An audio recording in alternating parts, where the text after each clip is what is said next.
নমস্কার বন্ধুরা, আমার রান্নাঘরে সবাইকে স্বাগত।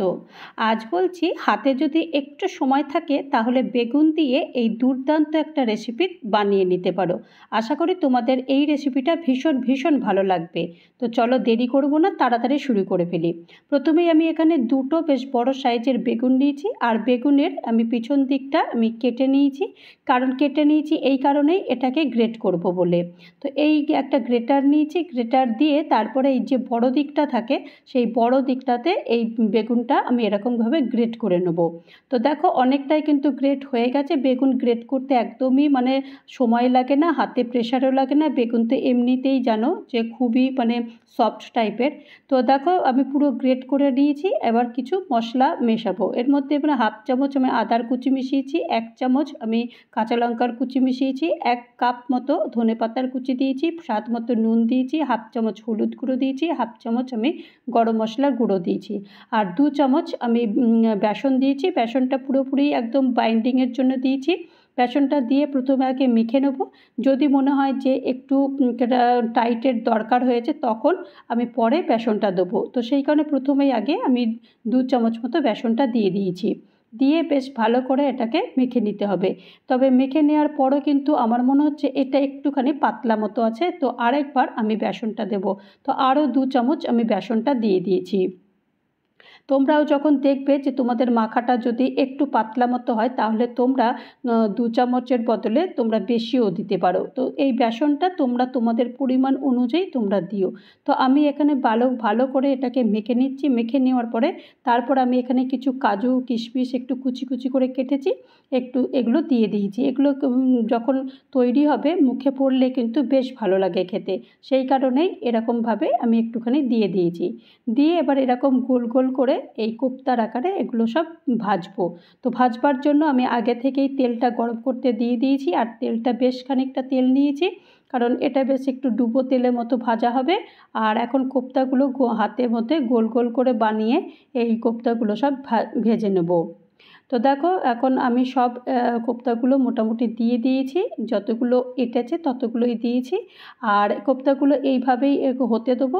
নিচের পোর্শনটা যতক্ষণ পর্যন্ত না লাল লাল হবে ততক্ষণ পর্যন্ত আমি এরকম নাড়ব না।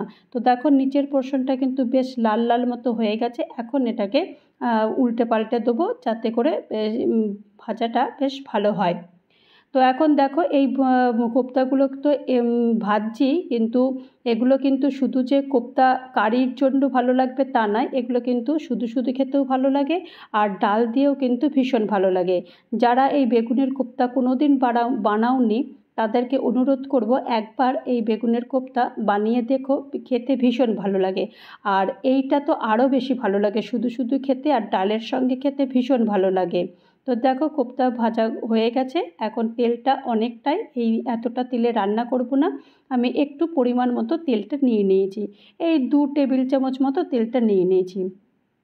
হাফ চামচ আমি জিরে ফোড়ন দিয়েছি, একটা শুকনো লঙ্কা দিয়েছি, আর 1 চামচ আমি জিরের বাটা দিয়েছি, 1 চামচ আমি ধনে বাটা দিয়েছি, আর হাফ চামচ মতো আমি এখানে লাল লঙ্কার গুঁড়ো দিয়েছি। দিয়ে মশলাটা ভালো করে কষিয়ে নিচ্ছি। কষিয়ে নেওয়ার পরে তারপরে এখানে 2টো টমেটো আমি আগে থেকেই বেটে রেখেছিলাম, তো সেই টমেটো বাটাটা পুরোটাই দিয়ে দেবো। আর এখানে তোমরা চাইলে তোমরা যদি ভাবো যে টমেটো বাটাটা দেবো না তাহলে তোমরা নাও দিতে পারো, তবে টমেটো বাটা না দিলে কিন্তু টেস্ট ভালো হবে না। আর সামান্য পরিমাণ আদা দিয়েছি, হাফ চামচ আদা দিয়েছি। আদাটা খুব কমই লাগবে। আর এখানে আমি স্বাদ মতো নুন দিয়ে দিয়েছি, আর হাফ চামচ আমি হলুদের গুঁড়ো দিয়েছি। দিয়ে মশলাটা ভালো করে এখন কষিয়ে নেব। কষাতে কষাতে একদম যখন তেলটা বের হবে তখন আমি বাকি উপকরণ দেবো। তো ততক্ষণ পর্যন্ত মশলাটা কষাতে থাকবো। দেখো মশলা কিন্তু বেশ কষিয়ে এসছে। আর এখন আমি হাফ চামচ আমি গরম মশলার গুঁড়ো দিয়েছি, আর সামান্য পরিমাণে একটু চিনি দিয়েছি, অর্থাৎ হাফ চামচ মতো আমি এখানে চিনি দিয়েছি। তো এখন মশলাটা বেশ কষাতে কষাতে তেলটা কিন্তু ছাড়তে শুরু করেছে, আর এইভাবেই মশলাটা দেখো পুরোটাই তেল এখন বেরিয়ে আসছে। এখন আমি পরিমাণ মতো জল দেবো, তবে জলটা কিন্তু একদমই অল্প দেবো, কারণ কোপ্তাতে বেশি জল দেওয়া যায় না, কারণ কোপ্তাটা একটু কিন্তু মানে শুকনো শুকনো মতোই হয়। আর এখানে আমি ফ্রেশ ক্রিম 2 চামচ মতো দিয়ে দিয়েছি। তোমরা যদি ভাবো যে ফ্রেশ ক্রিম দেবে না, তোমরা এখানে কাজু বাদাম বাটাটাও দিতে পারো, কাজু বাদাম বাটা দিলেও কিন্তু খুব ভালো হয় খেতে। আর এখন কোপ্তাগুলো আমি সব একটা একটা করে সব দিয়ে দিচ্ছি, দিয়ে তারপরে এগুলোকে আমি এরপরে দেখো যতগুলো কোপ্তা ছিল সবগুলোই দিয়ে দিয়েছি। আর এখন একটু কাজু কিশমিশ আর একটু দিয়ে দিয়েছি, বেশ খেতেও ভালো লাগবে। এখন ঢাকনা বন্ধ করে দেবো মাত্র 5 মিনিটের জন্য। 5 মিনিট পরেই ঢাকনা খুলে দিয়েছি, আর এগুলো একটুখানি বেশ নেড়ে চেড়ে দিচ্ছি। আর এই রান্নাটা হতে একদমই সময় লাগে না, শুধু যা মানে কোপ্তা ভাজতে যেটুকুনি সময় লাগে, আর রান্না করতে কিন্তু একদমই সময় লাগে না। তোমরা দেখলে 15 মিনিটের মধ্যেই কিন্তু রান্নাটা পুরো কমপ্লিট হয়ে গেছে। আর এখন একবার 5 মিনিট আর একটু ফুটিয়ে নিয়েছি, ফুটিয়ে নেওয়ার পর গ্যাস অফ করে দিয়েছি আর এটা ঢাকনা বন্ধ করে দিয়েছি। দেখো এখন ঠান্ডা হয়ে গেছে, ঠান্ডা হয়ে যাওয়ার পর চলো এখন সার্ভ করে দেখাই রান্নাটা কেমন হয়েছে।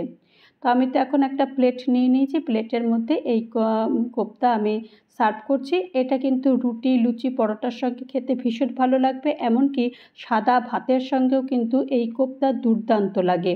তোমরা যারা বানাওনি তাদেরকে অনুরোধ করব একবার অন্তত প্লিজ বানিও। আশা করি তোমাদের এই রেসিপিটা ভালো লেগেছে। তো তৈরি হয়ে গেল আমার বেগুনের কোপ্তা কারি। আশা করি তোমাদের এই রেসিপিটা ভালো লেগেছে। আর ভালো লাগলে অবশ্যই একটা লাইক করো, কমেন্ট করো, পারলে আমার চ্যানেলটা সাবস্ক্রাইব করে আমার পাশে থেকো। আর যারা নতুন বন্ধু হয়ে আমার চ্যানেলে ভিজিট করেছো তাদেরকে অজস্র ধন্যবাদ। ভালো থেকো, নমস্কার।